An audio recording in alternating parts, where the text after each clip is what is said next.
Good evening, everybody out there in internet land. Hi, hello, and how you doing? My name is Brian Trippett. I am the Front Porch Conservative. Welcome to Chattin on the Porch, our twice weekly show reviewing items in the news. Glad to have you here. Good to see you. Settle in, grab yourself a cup of something, hopefully coffee, maybe something stronger. Given the way things are going in the news these days, I wouldn't be surprised if you felt the need to pour something stronger. And pull up a chair, sit down with us, and let's see if we can figure out what in the world is going on in the world. Crazy these days. Crazy, crazy, crazy. We're on YouTube. We're on Twitter. We are on... What is that? Oh, yeah, Rumble. We're in YouTube, Rumble, Twitter. So if you haven't done it yet, send out a message to all your friends. Tell them to come on in, join us, chat with us, fellowship with us, hang out with us, cry with us. Whatever you feel you need to do with us, just don't quit on us. So glad to have you here. Well, I don't know if I'm on Kick or not, but okay. Always worth checking out. No, I was just responding to U-Haul up there in chat. He's dropped something in the line. So yeah, we're glad to have you. This is Chatting on the Porch. My name is Brian Trippett. I'm known as the Front Porch Conservative. We're going to talk about some big items there in the news, and boy, it is absolutely crazy out there. So glad to have you with us. We'll give everybody a moment or two to settle into the room, see what's going on. Hopefully, okay, there goes Rumble. All right, it's up and running. Oh, goodness. So glad to see everybody. It has been a day. It has been a day, kids. It's been a day. All right, let's start settling in. Let's see if we can figure out what goes on in the world. Glad to have you here. Oh, goodness. Anyway, let's see who all's here so far. The extremist who attacked Bishop Marmari Emmanuel in Sydney had his fingers cut off. Woo, that's not good. All right. There's something different. TBA is over on Rumble. Howdy. Hammer dulcimer music. I'm here. I don't know if it's dulcimer music or not, but it's an uncopyrighted piece by an artist, and I always did like the sound of it. I always found it to be, pretty cool, relaxing sort of music. I need to get some kind of official theme song for this show, kind of like what Rush used to do with "My City Is Gone" by the Pretenders. I have to look into that. It's on my list of 1,000,001 things to do to improve my show. But for right now, I like the. Well, thank you. It is a pretty piece of music. I just haven't found anything else yet that I really like, and I'm like, all right. I don't know if I can get away with using "Shoot to Thrill" by AC/DC, but that'd be. Wouldn't that be funny? You come into this live stream and you get the guitar sounds for "Shoot to Thrill." Oh, that would be absolutely funny. So I don't know that I'm quite ready for that yet. This is more like a jazz and classic country sort of an intro sounding show. I don't know. Crazy Train probably be good too. Hello, WWG1. Glad to have you with us. Oh, goodness. What a night. Thanks, everybody, for... here's an interesting suggestion. I hadn't thought about this one. A man called Ironside. Okay, never heard of it, but all right. Be interesting to see what that's about. Just no Freebird. No, we are not doing any Leonard Skinnard. You never have to worry about it. I am feeling better. Thank you for asking. I think I needed sleep worse than anything else the other night. I don't know what it was. I rushed out of work. I went through a drive-through. I grabbed something. I wolfed it down real fast, and got home and tried to pull everything together as quickly as I could. And you know that feeling that you have when you have the shakes, like your blood sugar is just doing this to you. That's the feeling I had, and I think it was a combination of just everything else and trying to get everything together for the show and all that. So it was just a crazy, but yeah, I'm feeling a whole lot better. Yeah, it's absolutely crazy out there. So yeah, Trump won. Oh yeah. Okay. Never mind. I usually used to sing WWG1. I didn't read the back end of the name. Well, it might have been heat exhaustion too. Who knows? So, oh gosh, but I'm so glad you guys are here tonight, as always. And we've got some items to talk about in the news. We're going to talk about the Trump trial up in New York. We're going to talk about jury selection. We're going to also talk about. I'm starting to wonder after Trump's visit to the bodega if the Democrats have not royally screwed up with this trial that they have put Trump through up in New York City. But it's interesting the dynamics of what's starting to go on up there, because we're all seeing stuff happen that you wouldn't normally think to look at or watch, and it's absolutely interesting. So we're going to get into some of that. We're going to get into some congressional news talking about this debacle of a foreign aid bill that Mike Johnson, the Speaker of the House, is trying to. I swear, I have never seen a man try to commit political suicide, not only for himself, but for the entirety of his caucus, the way Mike Johnson's doing right now. And it is absolutely insane what's going on. Just crazy. I've never seen anything like this. So we'll get into what Johnson's doing. We'll also get into some questions about, the Republican reaction. And believe me, he's being fought. He's being fought hard on this, and deservedly so, might I add, from my perspective. So we'll get into some of that. We'll get into a few other things that are going on in the world, and talk about some foreign information, because there's stuff coming out of Ukraine right now. I've got it pulled up from the other day. I was going to do a video about it last night, and I ran out of time, and my mouse died. You heard me correctly. My mouse died. If you're now, you wouldn't think that a mouse would die, but I'm one of those weirdos that this is my mouse. Okay. This is my mouse. It's one of those ergonomic dealies that Microsoft made a while back. Well, it's battery operated. The batteries died. I didn't have any batteries. And it's like, yeah. So it's like, yeah. You need a mouse with a tail. No, I've got enough wires on this desk. Daggone it. I need some sleek, smooth sophistication. So, I am all for the idea of as few wires as possible. Good evening to my favorite Virginia bartender, Baby Doll. So glad to have you in the house. Goodness. I tell you what, glad to have everybody here tonight. It looks like a good crowd settling in. We got a nice little crowd over on Rumble. We got a nice little crowd over on YouTube.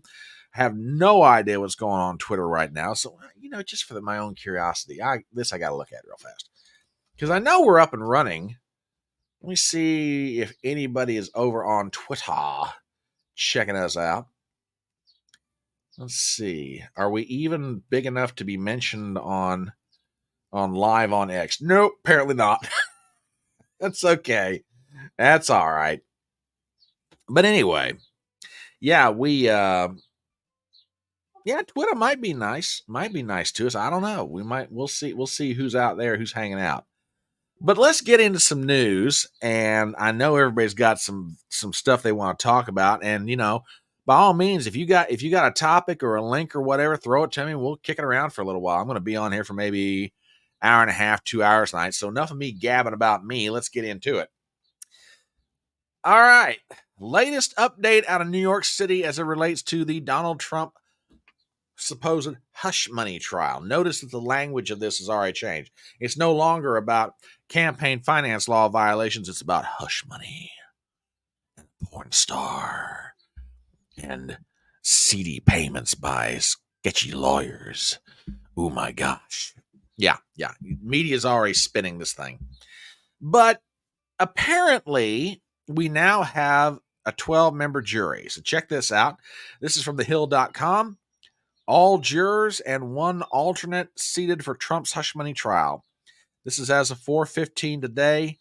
And let's take a look, see if we can figure out what's going on. Jury selection consumed the third day of former President Trump's hush money trial on Thursday. All 12 jurors were seated by the Trump hush money trial after 2 were dismissed earlier in the day, which we will get into that, in part over fears of being exposed through media coverage. That wasn't totally it. That was not totally it at all. Dozens of jurors were almost immediately excused after admitting they could not be fair or impartial during the politically divisive trial. Each side, the defense and the prosecution, only had a handful of strikes left, which, by the way, did you guys know that Trump, by New York state law, this isn't just the whim of Judge Marchand, he's only allowed 10 challenges? Now, think about that for a second. Now, you might hear that number and say to yourself, all right, 10 challenges kind of makes sense. Yeah, when you got a jury pool of 100, you could burn through 10, and then, after that, you get 10 more people coming behind you. You can't stop them from being on the jury. If the prosecution says, yep, I like them, I like that one, give me one of those, give me 3 of those, yeah, give me that one in pink, there you go. You ain't nothing you can do about it. So, we have a jury. Now, that said, there has been some news today as it relates to some of these jurors, and I take you to a snippet from a news report from Fox News. Eric Shawn, and I love Eric Shawn. I think he's a pretty even-handed reporter, and I want you to hear some of what's going on here. Let me pull this up. Guys, do me a favor, check this out, and then we'll talk about it. That this has to do with something that very well could have been the fact that this juror may have been arrested back in the 1990s conducting some type of political vandalism against something, posters on the right, and it was not revealed, or he did not remember it and did not include it, and that is why that juror has been dismissed. Now, if you're wondering what Eric Shawn is referring to, there was a juror today who had already gotten through the vetting process and was going to be seated on Trump's jury. And this is how I understand it. Now, if anybody needs to straighten me out, I mean, drop some, spill the tea, as the kids say. But as I understand it, this juror had gone through the vetting process on both sides, and somehow it got past everybody, including Trump's lawyers, so let's be fair about this. It got past everybody that this guy back in the 90s had been arrested for political vandalism. Now, again, it's a long time ago. We're talking, possibly as upwards as high as 30 years. But still, that's a problem. So one juror goes, he's out of here. When Marchand found out what had happened, he's like, nope, you're gone. Bye-bye. He's out. Now, other jurors voluntarily admitted that they should not be on this jury. Here's an interview with Laura Loomer and a gentleman named DeMuro. Let me find it. Let's find his full name here. Yeah, Mark DeMuro, DeMuro. And apparently he said,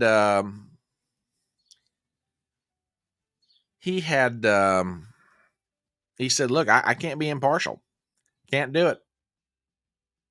So Loomer's talking with him, and I'll play you a little bit of a snippet of this just to give you an idea of the flavor of what this jury pool is like, okay? So here we got it pulled up. We'll run a few seconds of this, and we'll get into some commentary. So you're here today, obviously, because you were up for review to be a potential juror in President Trump's trial. I was. And you self-dismissed? I did. And why did you decide to self-dismiss yourself? Because I knew that if by some sleight of hand I had been put on that jury or accepted for the jury, eventually my paintings and my posts on Instagram and Facebook would come to light, and that would be weaponized by the defense. And what type of paintings and posts on Instagram are you referring to? The many that I've done satirizing Trump. Okay, so you're an artist. That's what you do for a living? I'm an artist and an art dealer. Okay, and you focus... I sell famous art. And you do a lot of political art, or what type of art? Yes. I mean, I've done all kinds of things, but I've spent quite some time doing political art. I often draw actually on the New York Times. Okay. So those pictures are called news pictures. And Mr. Trump has been the subject of quite a number of them. And okay, and for the record, I mean, if you read the rest of Laura Loomer's tweet as it relates to this, I can't disagree with her. At least the guy had the good decency to be like, hey, I'm out. I am out. So, there you go. WWG1 says on the New York Times, what are the odds? Exactly. Everybody's been talking about, there is no way in the world that Trump's going to get an impartial jury up there. And I can't say that I necessarily disagree with that assessment. I mean, when you've got a borough of a city that voted 80% for Joe Biden in the last election, honestly, how many of these do you think, how many of these people do you think he's going to get that are going to be fair? And that's a good question. That's a really good question. His lawyers might be holding this in reserve. They might be stacking all this stuff up and saying, look, if we lose on this thing, or think we're going to lose, do we go for a mistrial somehow? Good question. That's a real good question. But there's one more on here that I want to talk about. And this one to me may be the most telling of the day. And I want you guys to see this. This is from the Post Millennial. Headline: Dismissed Trump juror reveals that she discussed with other jurors, says she's not sure jury can be unbiased. Article written by, who wrote this? Hannah Nightingale, one of our favorites over at the Post Millennial. A potential juror who was dismissed from Manhattan DA Alvin Bragg's falsified business documents case against Donald Trump on Wednesday spoke with MSNBC after she left the court, speaking about how she talked. Now listen to this. How she talked with other jurors about the case. When asked about the jury's ability to be impartial, she said she's, quote, not sure they will be able to rule impartially in a case against former President Trump. When asked if she had any discussions with jurors when she left the room, the woman said they spoke about how it's a historic case and how it's going to, quote, define so many things, but at the same time, our job as a juror is to be impartial, like to be unbiased. She added that she had spoken with jurors who wanted to be selected for the case, saying they felt their duty to serve. The woman told Fox News she was dismissed because she raised her hand to indicate that she can't be unbiased. She said she couldn't explain further, saying it's a personal thing. Okay, all right. Here's that snippet of that interview with Fox. Let's listen to it real quick. So y'all tell me what you guys think. And here we go. Finally excused today. Because I raised my hand that they can be biased, partial. And if you don't mind just kind of elaborating on that for me, why do you believe that you couldn't be unbiased? No, it's a personal thing. Okay, Sorry. no, that's okay. Yeah. Well, she couldn't go into details about why she couldn't be fair in a trial against the former president, but she is off the jury now. Oh, man, I tell you what,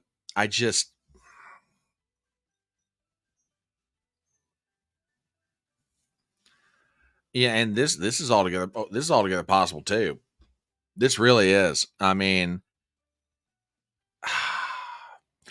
I know that the court and the Secret Service are going to do everything they can to protect Trump.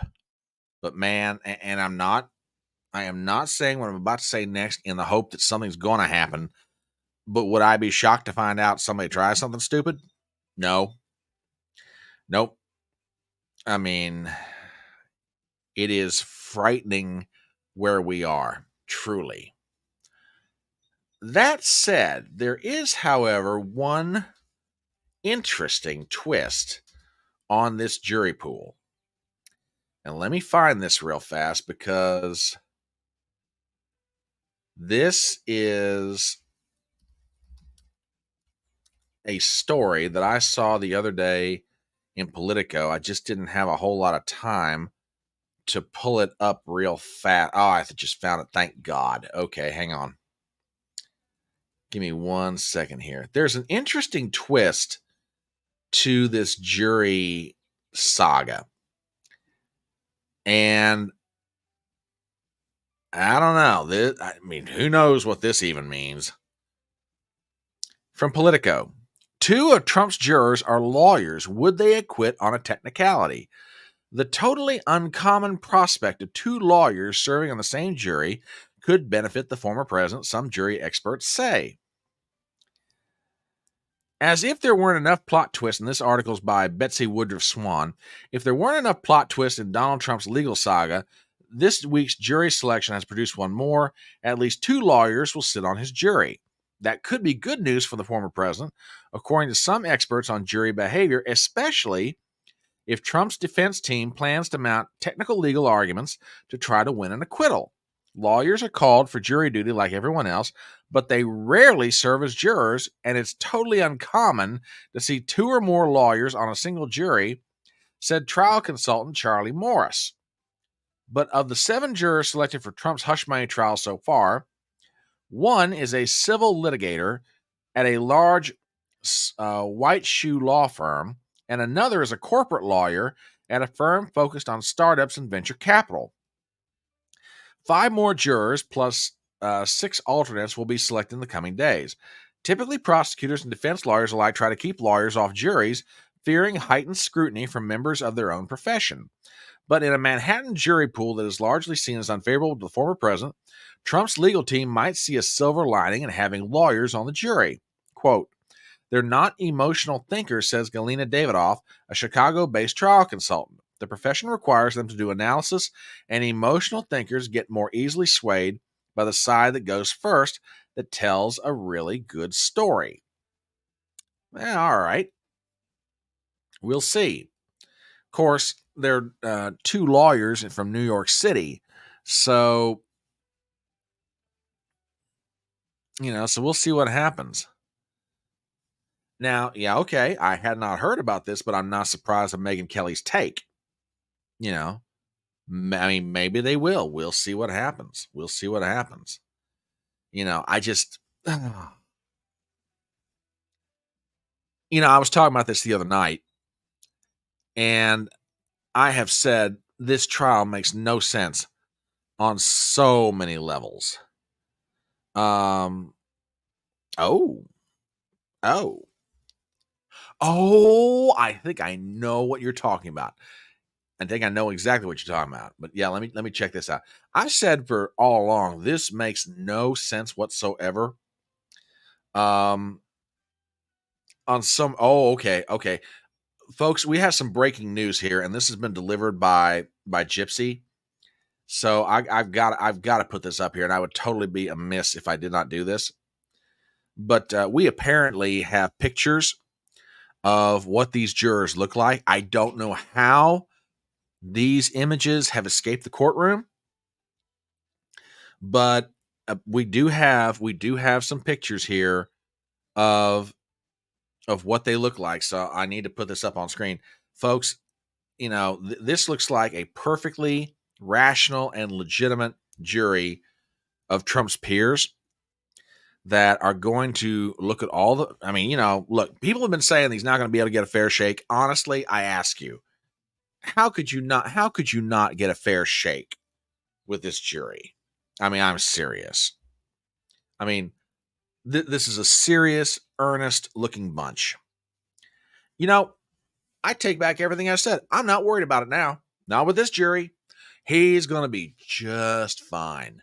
No problem. Oh no, WWG one's like, you tricked me. I'm sorry, I had to do it. Had to do it. It was too good. No, actually, I'm sorry. I do apologize. Lord, I apologize, and please be with the starving pygmies, New Guinea. Amen. I thought that I had found another picture of the Trump jury. Let me see if I can find this real fast. You know, so I apologize to y'all, but yeah, that's just too funny. Too funny. I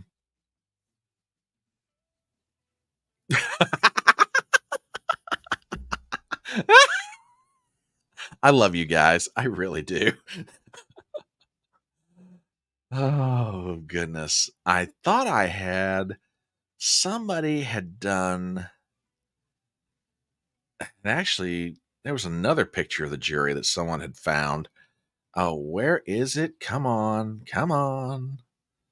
Am I going to find this, or am I just going to be able to talk about it at this point? Oh, yes. Here it is. Here it is. Here it is. Okay. Look, hang on.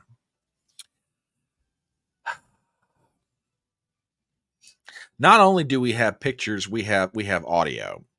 So, and like I said, everybody's been worried about Trump getting a fair shake in all this. Well, you don't have to worry about it anymore. Folks, do me a favor and look at this jury. I ask you, honestly, look at this jury. How could you not get a fair, impartial justice out of these individuals? Check this out. Hey, hey, hey! Juror number 1, here, without telling us your address, in what neighborhood do you live? Guilty! I live in San Francisco. I live in Florida. Juror number 2. Guilty! Yeah. What do you do for a living? Bitch 45! I'm a congresswoman. I'm a rapper. Yeah. Thank you. Squirrel! Juror number 3. Guilt? I'm here. Who is your current employer? The White House. I work at the Waffle House. I love waffles. Juror I like number pancakes. 4. Hey, did you say here? What do you like to do in your spare time? I like to smoke crack. I love you, honey. I myself naked with hookers. I like to go to church and play volleyball. Juror number 5. Here. Have you or a relative or a close friend ever been accused or convicted of committing a crime? Take your pick. You got Benghazi, 33,000 emails, no, I obey all laws. Juror number 6. Hey, man, how come there's no kids here? Juror number 6. Joe. Good thing I'm wearing a diaper. Juror number 6. Yo! I'm here. Here? Do you have a health condition that might interfere with your ability to be here? Oh, man, take your pick. Memory's gone. I got no idea where I am most of the time. And I'm not even sure if is there somebody telling me what to do? I'm in perfect health. Perfect health, I tell you. Okay. We got nothing to worry about here, folks. Trump's gonna be just fine. Just fine. We got nothing to worry about. Everything's cool. He's great. Look at that jury. What could possibly go wrong? I ask you. My God. Oh. TBA asks, are those flies floating around that one guy? Yes, they were. Yes, they were. Yes, they were. Those were flies. Those were flies. Oh, yeah, it's totally not a rigged trial, TBA says. I absolutely agree with that. Totally not. No, not even at all. Not even at all. Totally. But there is one interesting thing that's kind of coming out of all this.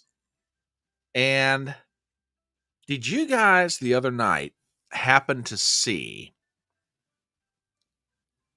Donald Trump? I think that, this was Tuesday night. Donald Trump and his campaign people made a run up into Harlem.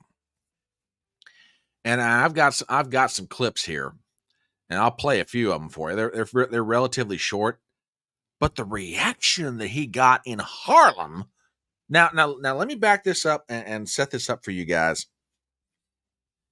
as you'll remember, or you may have heard about it, maybe 2-3 years ago, there was an owner of a bodega in Harlem who was attacked.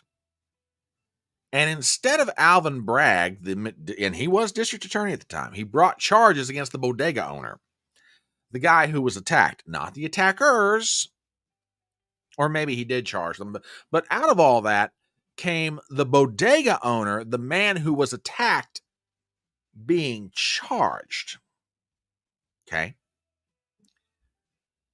So Donald Trump is now, he has his foot nailed to the floor up in New York City for the next 6 weeks.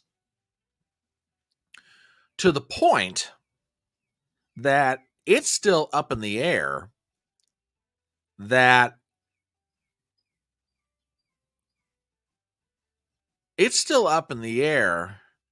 whether the judge is even going to allow him to go to his son's high school graduation in May. Okay. So for the next 6 weeks, Donald Trump has his foot nailed to the floor in NYC. And Leanne, I saw it, darling. I'm going to get to that here in a minute. But I want to play you some clips of Trump's visit to the bodega in Harlem. Okay? Because some of these are just, they're very, very telling. Very telling. Here's one of them. This runs about 13 seconds. Do me a favor, check this out. Good, everything good?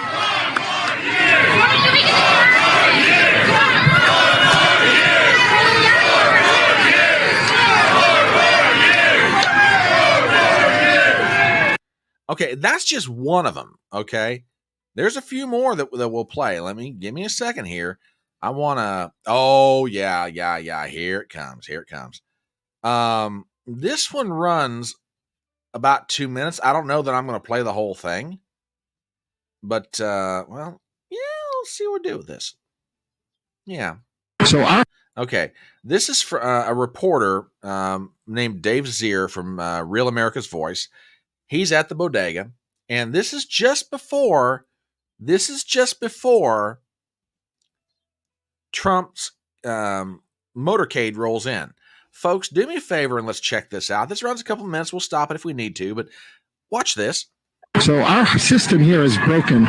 Trump is pulling up in the motorcade right now. We're going to try to get this shot. He's coming down the hill here right from court in Lower Manhattan, and there's an extensive motorcade here. And people are cheering, lining the streets. You know, when Trump first took office, you wouldn't hear these cheers up in the inner cities of America.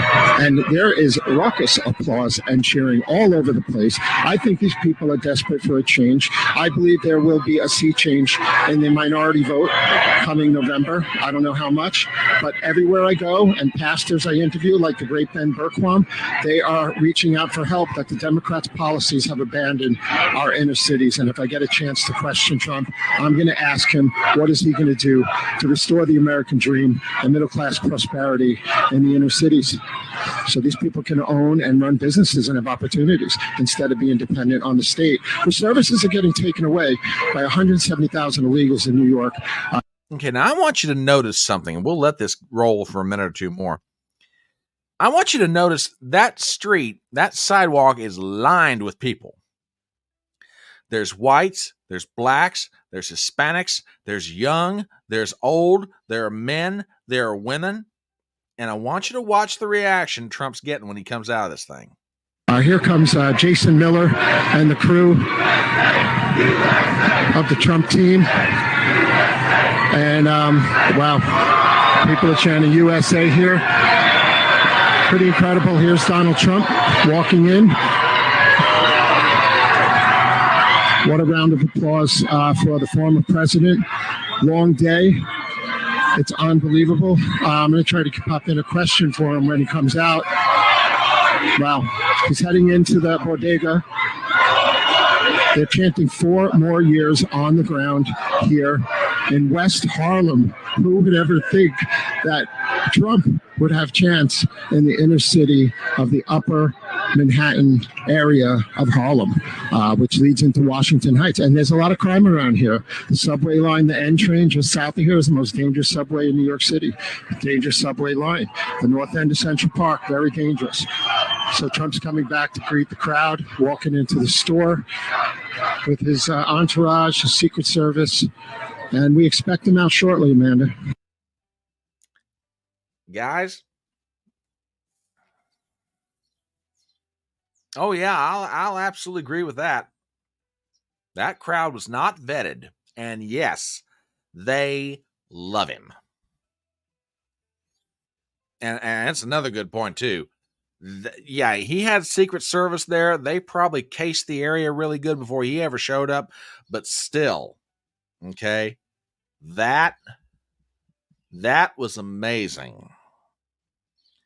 I mean, that was absolutely amazing. WWG1 asks over on Rumble, any LGBTQ people? I have no idea. Let me see if I can find one more. I'll tell you what, this is the beauty of the internet. It really is. We've got time. We can look at stuff. We can do all kinds of interesting things, you know? Let me see if I can find me one more here. One more quick one.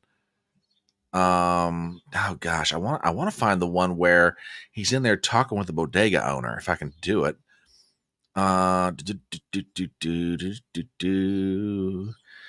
don't think I'm going to be able to find it as quick as I'd like to. Now, that said,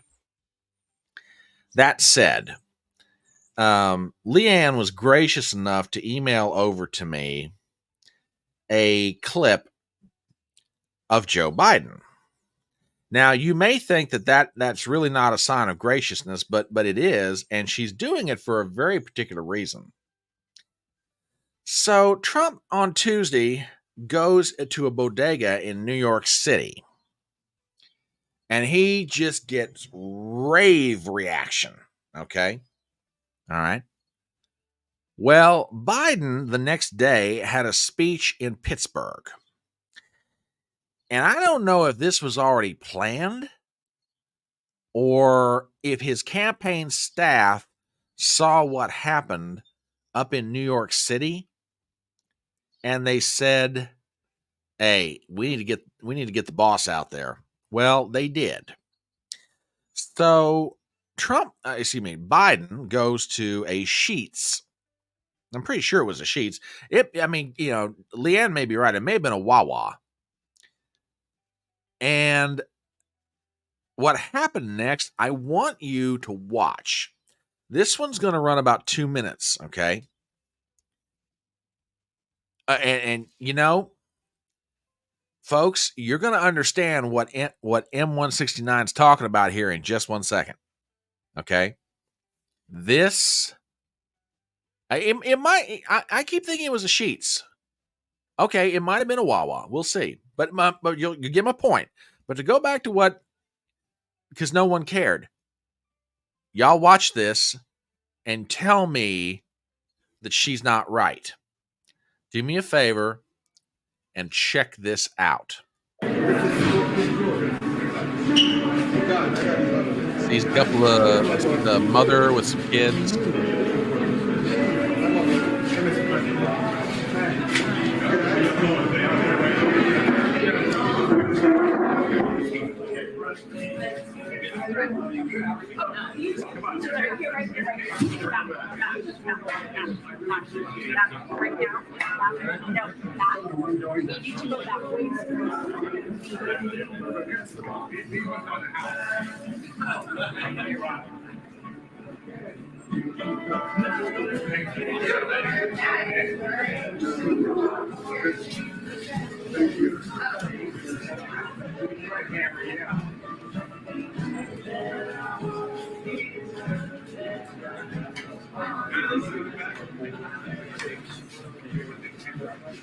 Oh, please tell me he's not going back there to sniff someone's hair. Sure, I will absolutely. That's fine.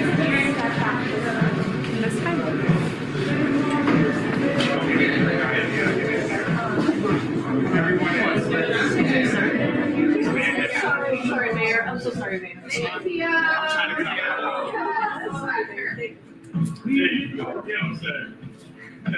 On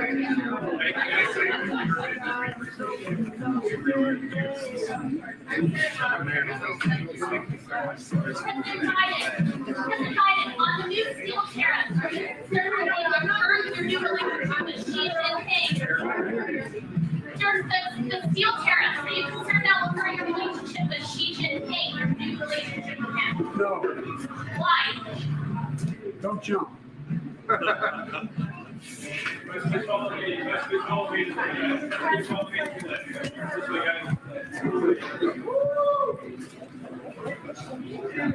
Don't jump. No, those good.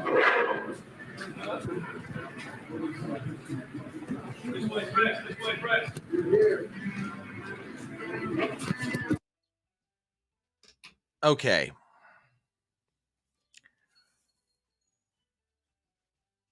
Yeah. Okay. All right.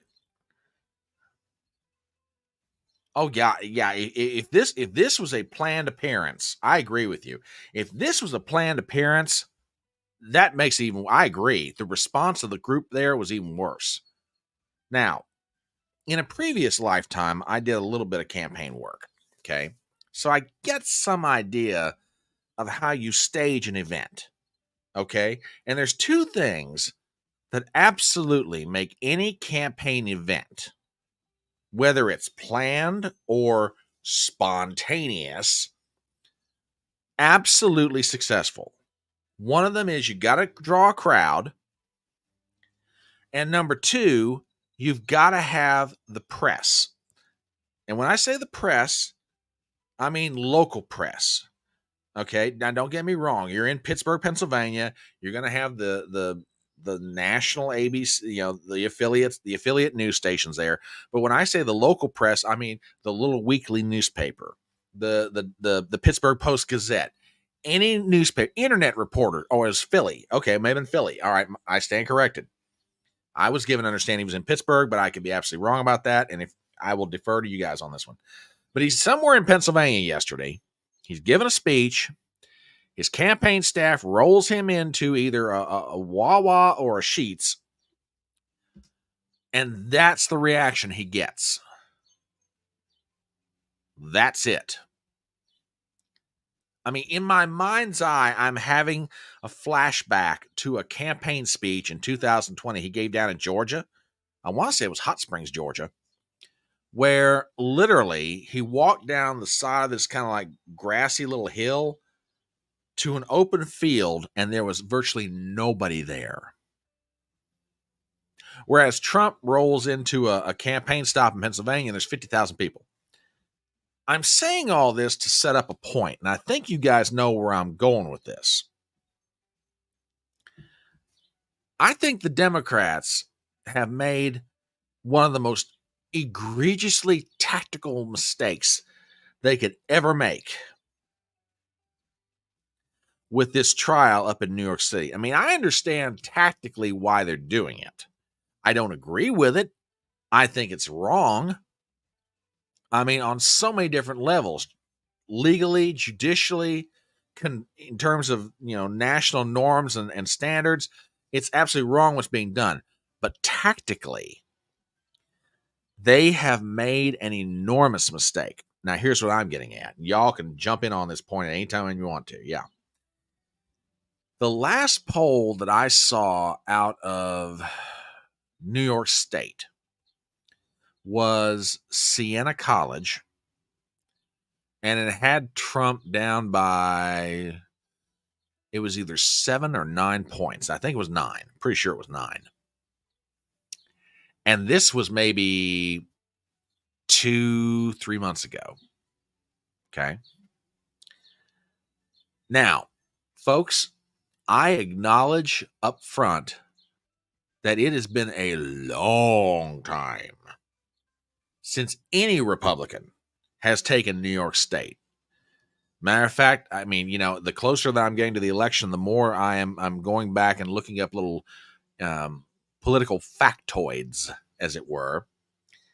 And the last time a Republican took the state of New York in a presidential election was 1984, with Reagan's landslide victory over former Vice President Walter Mondale. Okay. Ever since then, it's been a consistently Democrat state. Probably you're talking on average, if I went back and looked at the numbers, you're probably talking about anywhere from 15 to 20 points. That's how safe a margin the Democrats have got when it comes to New York State. Oh, okay. Oh, hang on. I'm going to suspend. All right, Leanne, you have my apologies. Let me hang on. Let me get this thing pulled up. And let's see. So this is Poso.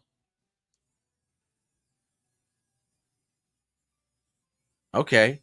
This makes it even worse. Okay.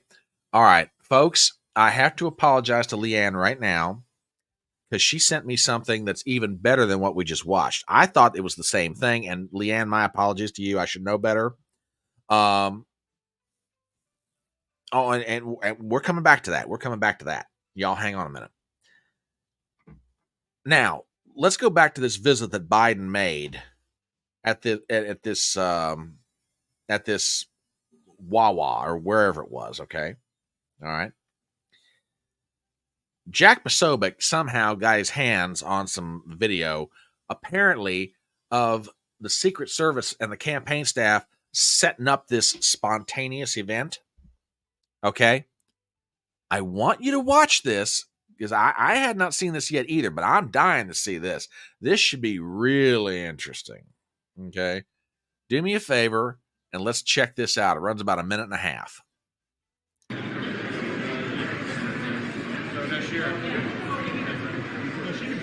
I know. And again, it doesn't matter who. Yeah, you good? No, that's fine.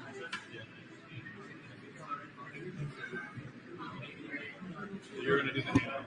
All right. David, he's going to give you a tip too. And what you got her.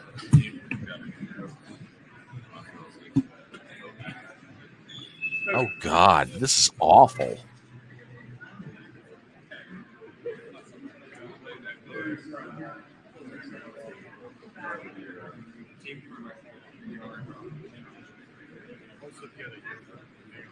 Next to the giving instructions.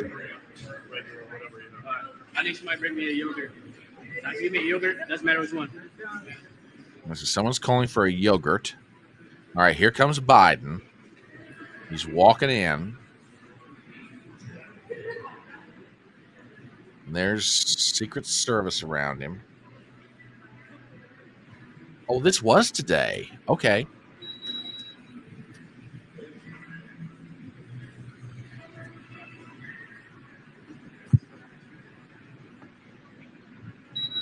Oh, boy, this is bad.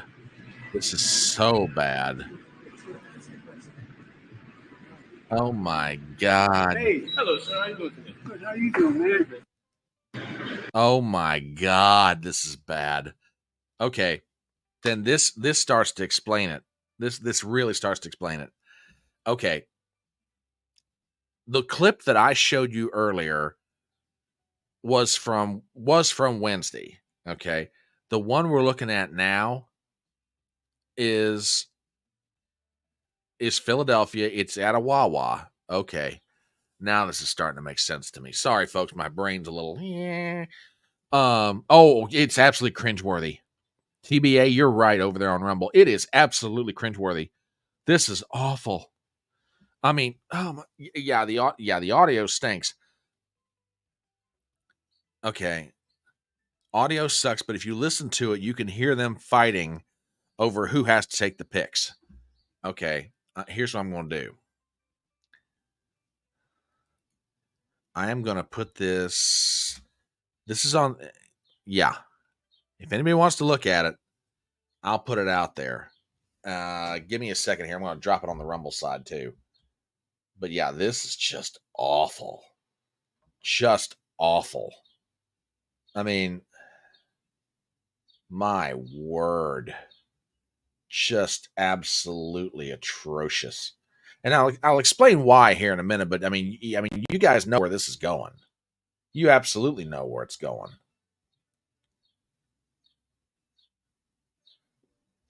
There are just certain things with a campaign stop that you ought to know to do. And just, oh my God, whose bright idea was this? I mean, this is just awful.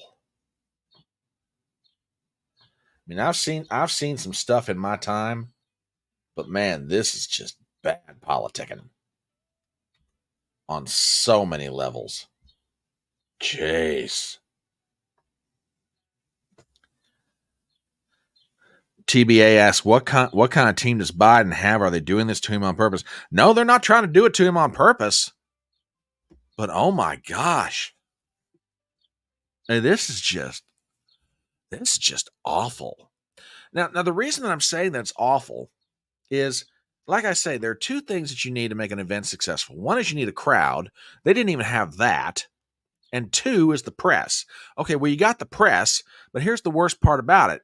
You've got the press taking video of you setting up your spontaneous event that nobody showed up to and nobody cared. Yet Donald Trump goes to a bodega in Harlem at the end of the day, and people are lining the streets. Yeah, we apparently had two visits. One of them was at a Sheetz in Pittsburgh, which was yesterday, and the Philly visit today. Yeah, I mean, this is awful. And it goes to a theory that I've got about New York City. The Democrats have royally screwed up with this trial. And the reason that they've screwed up is this. They've nailed Donald Trump's foot to the floor, and they've also made him free as a bird. Now, what am I talking about? Okay, yeah, he has to be in a courtroom for 5 or 6 or 7 hours a day in New York City. You know what that means when he's done with the court?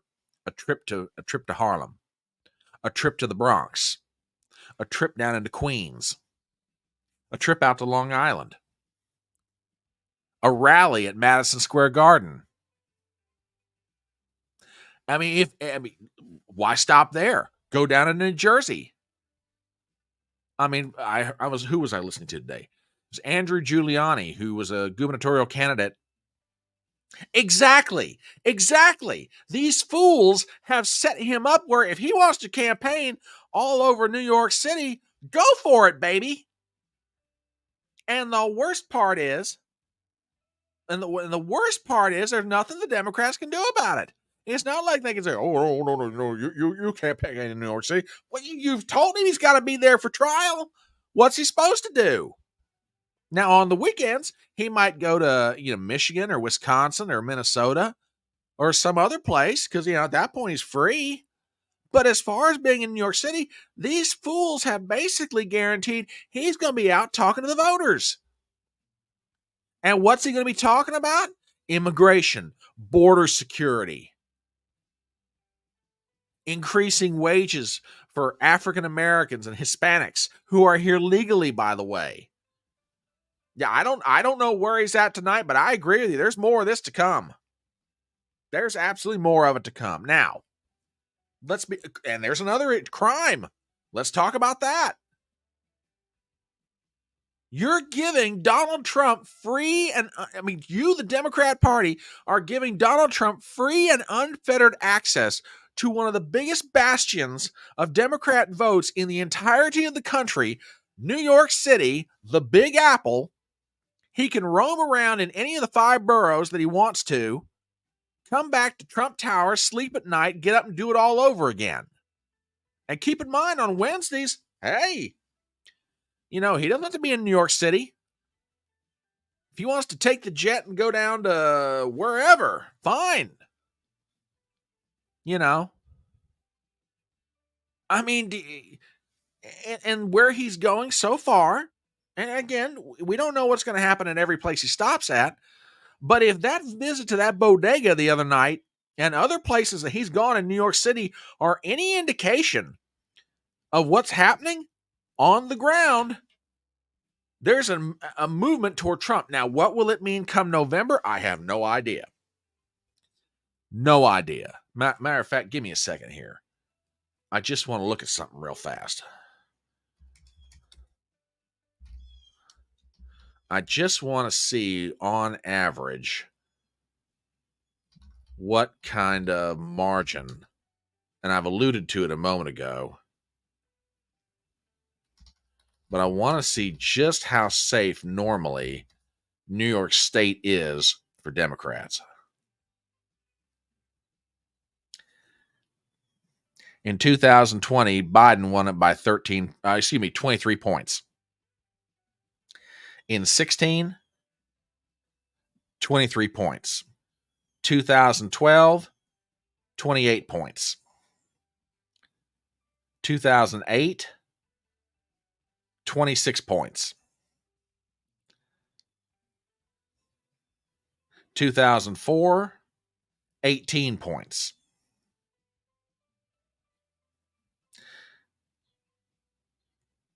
2000, 25 points. 96, 19, no. Hang on. Yeah, it is 29 points. 92, 16 points. 88, that the closest the Republicans have come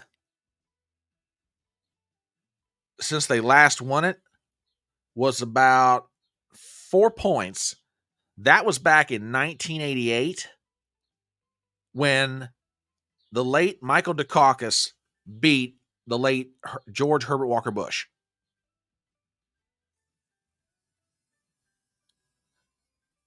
No, I have not seen this. And M169, thank you so much for the super chat. I genuinely appreciate it.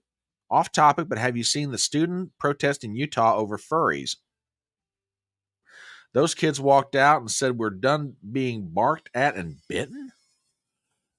Hey, my DMs are open on Twitter. Shoot that to me, or tag me in it on Twitter. I mean, I can't guarantee we're going to get to it tonight, but at minimum, we'll talk about this weekend on brunch. But thank you very so much for the super chat, and thank you for that. We'll talk about it. Yeah, like I said, my DMs are open on Twitter. Shoot me a link. Shoot me something that tells me the story, or tag me on it because I want to see this. I want to see this.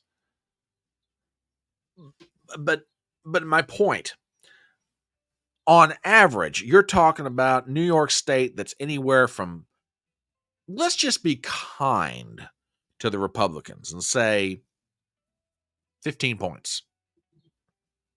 That's being very kind, but let's just say let's 20. 20 is probably realistic. Under normal circumstances these days, New York State is a 20-point win for Democrats in the presidential election. And all of a sudden, you got polling coming out of New York State that shows that Trump is only behind by 9. And now you've nailed his foot to the floor in New York City for the next 6 weeks. 6 points. 6 points. That's how, I mean, Zeldin was close. Zeldin was damn close. He really was. Okay, TBA just sent me the link over on Rumble. I will check that out. I will absolutely check that out. Yeah, I mean, yeah. Thanks, Next Zero. Yeah, Zeldin didn't lose by much.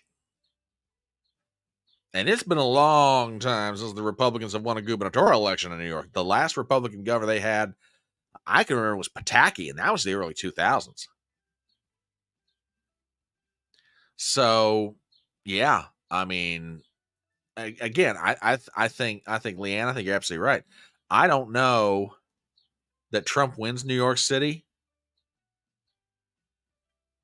but I tell you what, the Democrats have royally screwed up. I mean, if Trump spends, and now he has to. For 6 weeks, you're going to let this guy camp out in New York City. And every evening he's got the chance, and I'm not saying he's going to do it every night, but knowing Trump, he'll try. Every night he gets to go to Harlem or the Bronx or Queens or Manhattan or Long Island or somewhere and talk to people and talk to vote. And like I said, crime, immigration, border security, the economy, inflation. I mean, Trump's been talking about going into New York City and big cities like Chicago and Baltimore and Philadelphia. Do it. Do it. Now the Democrats have made this happen. Oh, this is a story. This is a story we need to talk about. And I know what you're referring to, next Pharaoh. And yeah, we need to get into this because I'm telling you right now, the Democrats are playing with fire. And it's not just Alabama, by the way. It's Ohio. Oh God, I love this. I love this analogy. I love this. This is great. I have said that I have the smartest audience on the internet, and I absolutely agree with that. Oh my God. They screwed up, folks. Now, what it means come November, no idea. No idea yet. But I'm telling you right now, you've got a city that's watching what's happening. And they may never admit it to their friends. And they may never talk about it with their family members at Thanksgiving. But when people go into the privacy of that ballot box, and it's just them and their conscience, don't you think that New Yorkers are not going to pull the lever for Trump?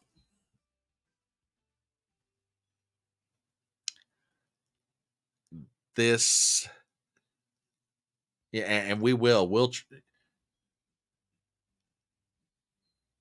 gonna keep an eye on what Trump does up in New York City. But this is fascinating. This is absolutely fascinating to me. So, anyway, it's about 8:00 on Thursday night. My name is Brian Tripp, and I'm the Front Porch Conservative. We got a slew of people in here on YouTube. We got a slew of people over on Rumble. Do me a favor, if you haven't done it yet, hit that thumbs up. I mean, absolutely, just smash the crap out of that like button. You know, let's absolutely, send it out to everybody. And I know you guys do, and I love you for it. You guys are totally awesome. Yeah, here comes big. Yeah, well, in more ways than one, but we'll see about that. But there is a Mike story coming up. So hit that like button. We're on YouTube. We're on Rumble. We are on Twitter. And yeah, there's things going on. The other big thing in the news right now, and like I said, I wanted to do a video last night, but my mouse died, which that's a whole other story I'll get into this weekend. Mike Johnson of Louisiana, the current Speaker of the House. And at the rate he's going, he may be the really short-term Speaker of the House. And good evening, sir. How you doing? Hope all is well, my brother. Mike Johnson is trying to commit political suicide. I'm pretty sure of this, okay? I really am. I've never seen anybody go so far out of his way to absolutely slit his own political throat. YouTube, I said that in a political context. Don't trip out, okay? I've never seen anybody go so far their way, shoot themselves in the foot, whatever analogy you want to use to describe what he's doing. That's what Mike Johnson's up to right now. This is absolutely amazing. Now, what has he done? Maybe the better question is, what hasn't he done? Okay, as you all are fully aware, the Senate several months ago passed a foreign aid funding bill, which consisted of multiple parts. Part of it was for Ukraine, part of it was for Israel, part of it was for Taiwan, and part of it was for humanitarian relief. Okay. And it has been stalled in the House big time. Well, Johnson thinks he's figured out a way to do this and make everybody happy. The only problem with that is there's one group of people who are absolutely unhappy with him, and it's his own caucus. So let's get into what he's done, what he's proposing, and let's see where it goes from here. We start with justthenews.com. And this is from the other day. House leaders released the text of the Israel, Ukraine, and Indo-Pacific foreign aid bills. Article written by Nicholas Balazzi. House Speaker Mike Johnson has released the legislative text of 3 foreign aid bills covering Ukraine, Israel, and Indo-Pacific. $60 billion for Ukraine, $26 billion for Israel, and $8.12 billion for Taiwan. They say Indo-Pacific, but that's basically what it is. It's Taiwan. Okay. And TBA makes a really good point over on Rumble, and none of it was for Americans.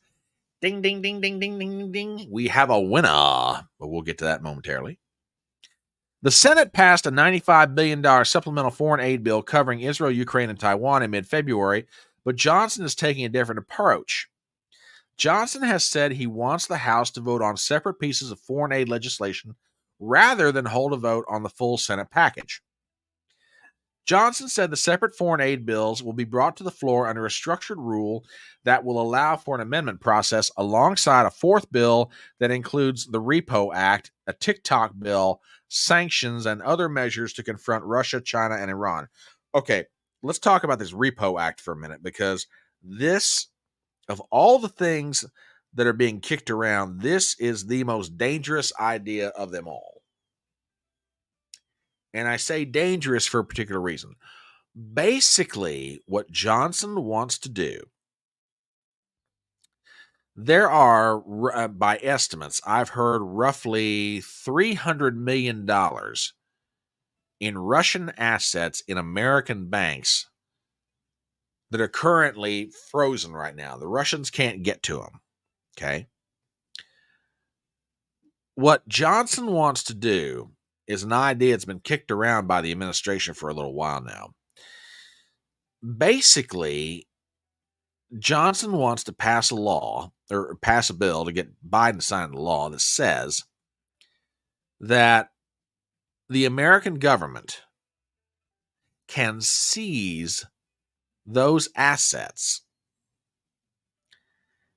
and turn around, convert them into whatever currency exchange they got, whatever, and basically turn around and give the money to Ukraine. Now, there's a reason that I say that's dangerous, and it basically gets down to this. And I will freely admit up front, I am no expert in international finance, but even I've got the common sense to realize this. If the American government is so stupid, and yes, I will use that word particularly, if they're so stupid as to do this, there is no sovereign nation in this world that will ever put a dime's worth of money in an American bank again.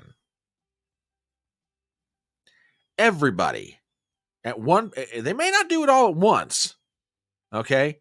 But over time, nations who are currently holding assets here in the U.S., which allows the bank and or whatever to do things like any other deposit customer, sooner or later, those countries are going to start pulling their money out. Slowly but surely, they're going to start pulling it out. They'll never put a dime around here again. And I do have to say hello to someone real quick. Hey, gorgeous. I hope you and your family are doing well, and you know what I'm talking about. I love you. Absolutely love you, and thank you for being here. All that stuff that the kids do these days, whatever. No, I'm serious. I'm glad to see you here, darling. I really am. Would it start World War III? I have no idea. But I mean, think about this for a minute. A nation chooses to hold deposit assets in a foreign bank. Okay. The government that controls that bank turns around and decides to give that money to someone else without the consent or without even any kind of due process, and give it to whoever might even wind up being that country's enemy. That's what Johnson is proposing here. That's what Biden wants to do. Oh, yeah, I did. And I don't know if we're going to be able to get to that tonight, but yeah, we're talking about it. We are absolutely talking about it. Absolutely, we are. I saw it. Yeah, this is just, that story's blowing up. I might touch on that a little bit before we get done this evening. But I mean, this is madness. I mean, look, you don't like the Russians? Fine. You think what they're doing in Ukraine is wrong? Fine. You want to appropriate American dollars to send over there? I don't agree with it, but all right, legally, I would understand it. But this is madness. This is theft. I don't care what the American government calls it. This is theft. To take assets that are frozen, I mean, to freeze them is one thing. To out and out take them, turn around, give them to that country's enemy, and never in any way, shape, or form recompense or reimburse the nation whose money you've taken? Are you guys out of your mind? Absolute crazy. Madness. But anyway, let's get back to this story.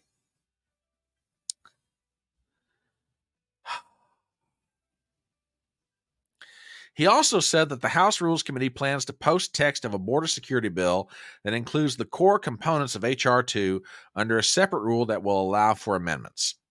All right, well, wonderful. That's great. All right, so where does that leave the House? Where does that leave everybody? Well, and what's everybody's reaction? Well, Senate Democrats are tickled to death. Look at this. This is from Jack Posobiec.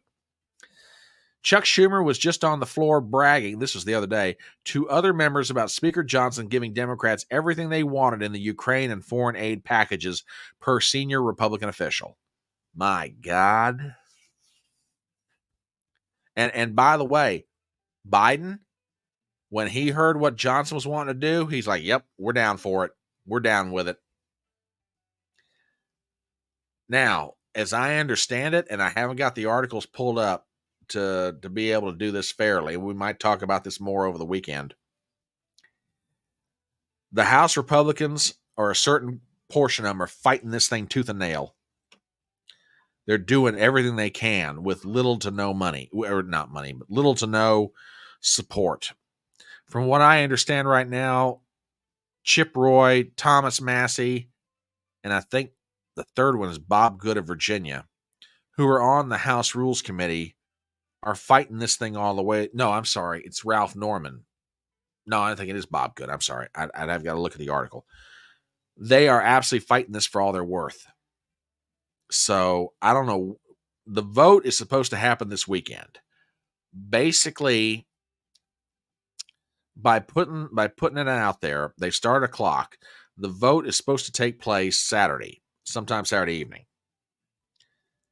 And the rule for the debate will come up first. And if the rule is approved, the bills are on the floor. As it stands right now, what's being storied about is that Johnson is reaching out to Democrats to see if he can get them to vote for not only the rule, but for the bills. Okay, here's my take on the whole thing, and y'all feel free to jump in on this. If Mike Johnson wants to slit his political throat, that's up to him. Okay? But you can't even get the majority of the majority to go along with this. inside your own caucus. If the Republicans retain the majority after the November election, and frankly, I don't see why they would. And frankly, I don't see why they should. They're not listening to their voters. Their voters are trying to tell them, we do not want you to give one more thin, solitary dime to Ukraine. Now, you can say that's right. You can say it's wrong. You can whatever else. I get it. I understand. But for Republicans on Congress to just blatantly ignore their own voters, you know what?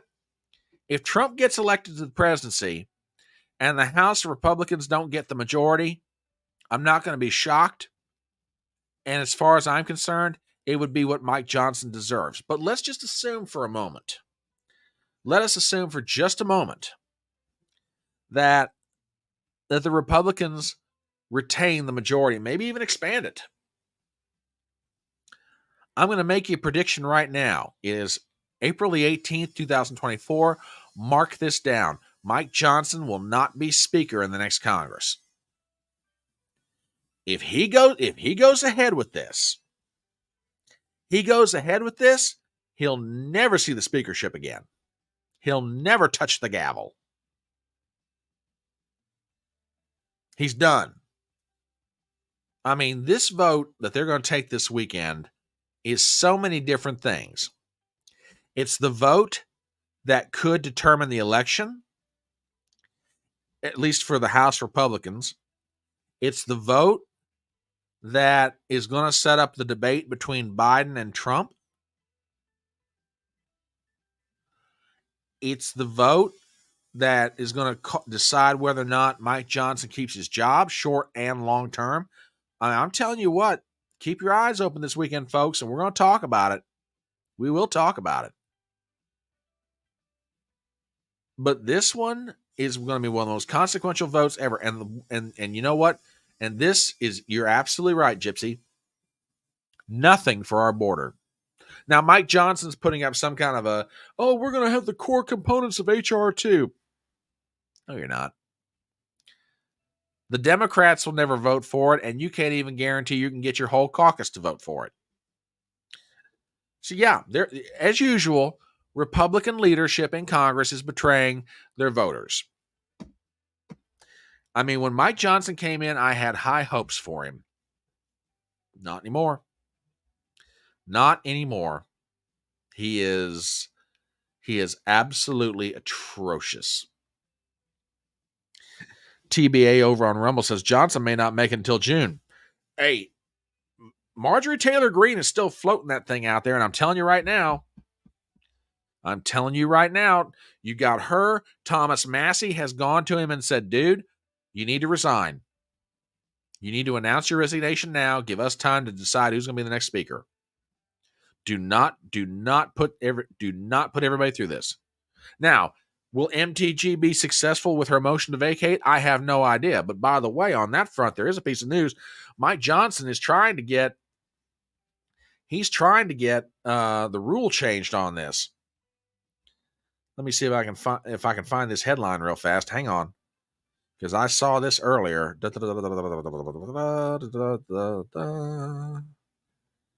Oh, come on. Where is it? Oh, here it is. I did find it. Hang on. Check this out. From thehill.com. Momentum grows to remove Johnson over potential change to the ouster rule. Mike Lillis and Michael Schnell. This was posted earlier today around 12:30. Momentum is growing quickly behind the effort to remove Speaker Mike Johnson from power if he moves to alter the motion to vacate rule as part of the package of foreign aid that's expected to pass the House this weekend. Johnson is reportedly flirting with a proposal to raise the threshold by forcing a vote on the motion to vacate, which can currently be called by a single lawmaker. This would reverse an agreement that former GOP leader Kevin McCarthy cut with conservatives in January of last year as a condition of gaining their support for the speakership. Johnson, for his part, denied Thursday he was considering such a modification, but during an interview Wednesday with CNN, the speaker said the ouster mechanism, quote, has been abused in recent times, adding maybe at some point we change that. How is it being abused? How is it being abused? I ask you. May I respectfully remind Speaker Mike Johnson, and by the way, I would love to see if Mike Johnson voted for this rule change back in January last year. I'd love to find that, because if that's the case, I'm going to blast him into the next area code, verbally speaking. I will verbally blast this guy into the next area code if I find out he voted to modify the rule as it currently exists and now he wants to change it. But where's the abuse? May I respectfully point out to Mike Johnson, Kevin McCarthy made the deal. He said, look, I will agree to a modification to the motion to vacate that says any one single member can bring it up. And McCarthy understood what it meant. It was meant as an accountability mechanism. He just never thought that it would ever be, they could ever pull it off. Little did he know the will of the Gang of Eight. And now you got Mike Johnson, who's feeling the heat, appropriately, by the way, for different things he's done since he became speaker. And now he's like, well, it's being abused. Maybe we ought to think about changing it. Oh, no, no, no, no, no, no, no. No, sir. The current rule on the ability of the House floor to remove a speaker should be left as it is. It's a measure of accountability. Look, no one is expecting you, Mr. Johnson. No one is expecting that you're going to absolutely fulfill everybody's expectations. Some people are going to be happy and some people are going to be sad. This isn't about that. Okay, this isn't about the normal give and take that goes on inside a legislative conference. What this is about is you're telling people one thing and you're turning around doing another. They have expectations of you that you will lead the House in a certain way, and you're not doing it. And then you're buddying up to the Democrats on this plan to give money to Ukraine, money to Israel, money to Taiwan, yet nothing for our border security. When you yourself said that you wanted border security tied to any foreign aid bill. Well, now you've separated the two altogether, and you're trying to dangle this, bright and shiny little toy out in front of everybody. Oh, we'll give you a vote on border security. Bull. The Democrats are never going to vote for it, and I can't guarantee you can get the majority of Republicans to vote for it to even pass the thing. You're giving away the leverage that what little bit of leverage the House has in the name of what? I don't get it. I do not get it. So we're going to keep an eye on this thing going into the weekend, and it's going to be really interesting. Really interesting indeed. And by the way,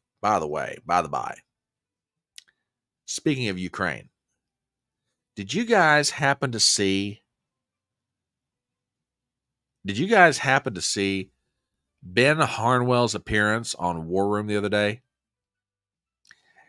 If you don't know anything about Harnwell is a correspondent for Steve Bannon's show War Room. And he gives updates from Europe about things that are going on, etc., but particularly as it relates to Ukraine and other European Union news, okay? Or news from any of the, like England, Great Britain, Germany, etc. Well, I'm going to play a snippet of something, and then I want to ask you a question when I'm done, okay? So this was, I want to say, Wednesday morning. Folks, do me a favor and check this out. Here's your host, Stephen K. Bannon. Okay, thank you. Welcome back. I want to bring in Ben Harnwell. Jim Rickards joins us, but I want to tee up Jim with a couple of news items, news breaks. Daily Telegraph and New York Times. Ben Harnwell from Rome. Give me the speed of the two things that have broken here recently. Morning, Steve. Well, the first article here in the Daily Telegraph, I'll just give the headline.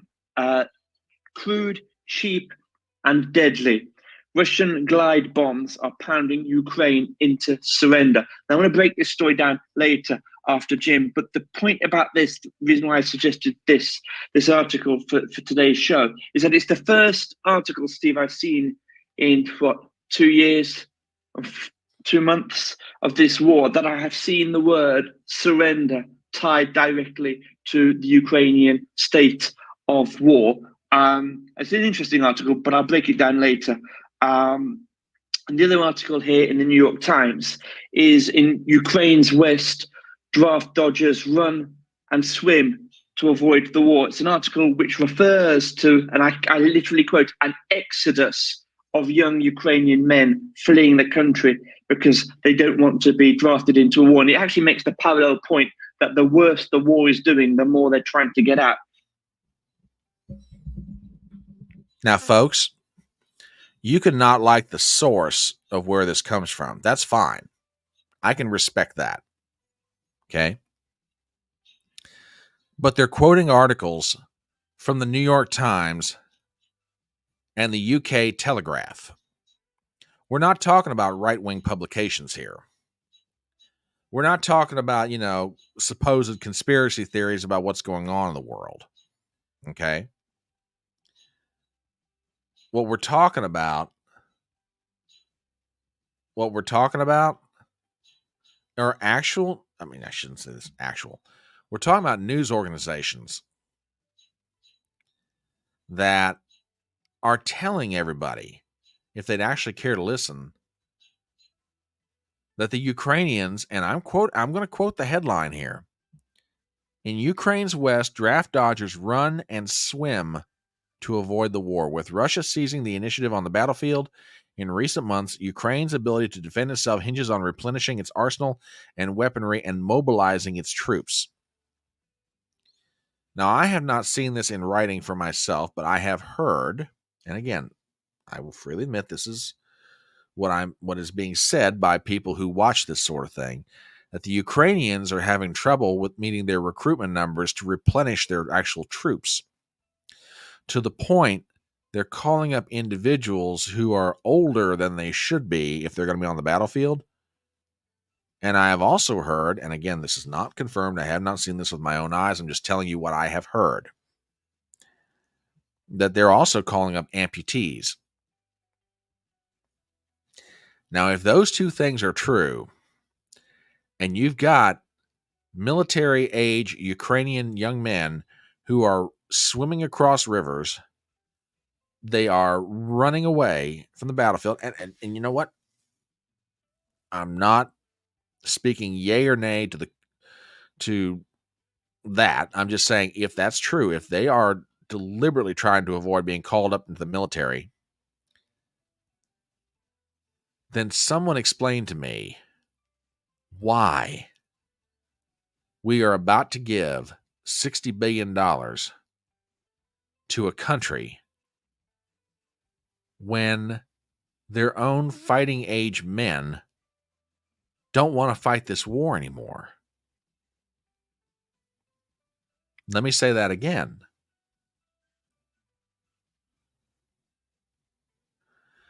Why are we about to give $60 billion to a country whose fighting age men will not fight this fight? WWG1 over on Rumble says, do you believe that that's really happening, or these are planted stories?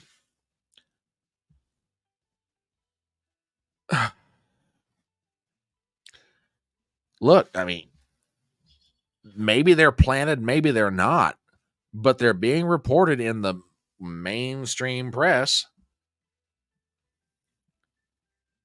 And maybe the stories are being put out there to put the pressure on, the U.S. Congress. Oh my gosh, if you don't give us the money, look what's going to happen. They're going to lose this war. And believe me, there's a whole lot of that going on right now. Woo, my Lord. But planet or not, I think my question is, and not because I'm asking the question, but I think the question is valid. Why are we giving $60 billion to a country if their own fighting age men don't want to fight this war? And you know what? You're absolutely right. I can't disagree with this.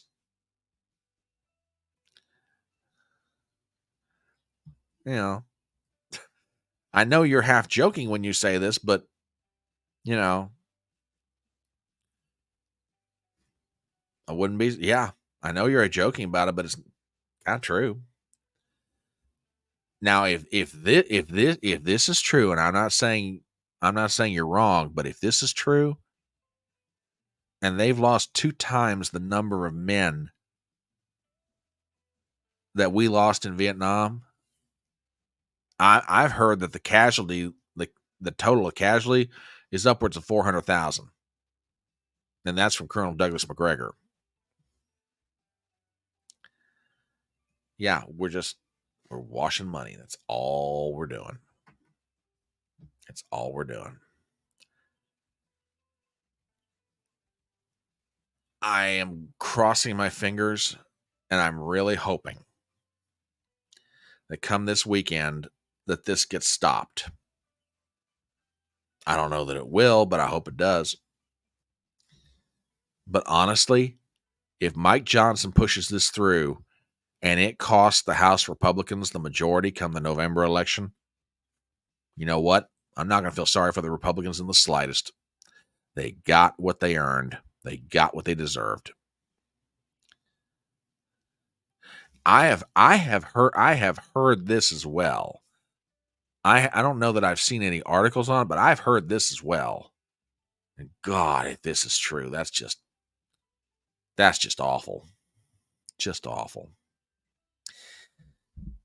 I'm going to tee up something as we get ready to close this thing out for the evening. And I want to thank you guys for being here tonight. If you're just stopping by for the tail end of it, my name is Brian Trippett. I'm the Front Porch Conservative. I want to tee up something that I'm going to get into in earnest this weekend. And to set this up, I want to take you guys, for those of you who were not here last Saturday, there was an article that ran in the freepress.com. It was an essay by a gentleman named Yuri Berliner. Yuri Berliner has worked as a business editor at NPR for 25 years. And he wrote an essay, got it published at the freepress.com, which is Barry Weiss's organization. And Barry Weiss herself is formerly of the New York Times, where he was commenting about the bias that is set up inside of NPR. Now, he acknowledges the fact that there's always been a certain amount of left-wing bias to NPR. But he went on to say in his essay that after Trump's election in 2016, it just got even worse, especially when they got their new president, Catherine Maher, Maher.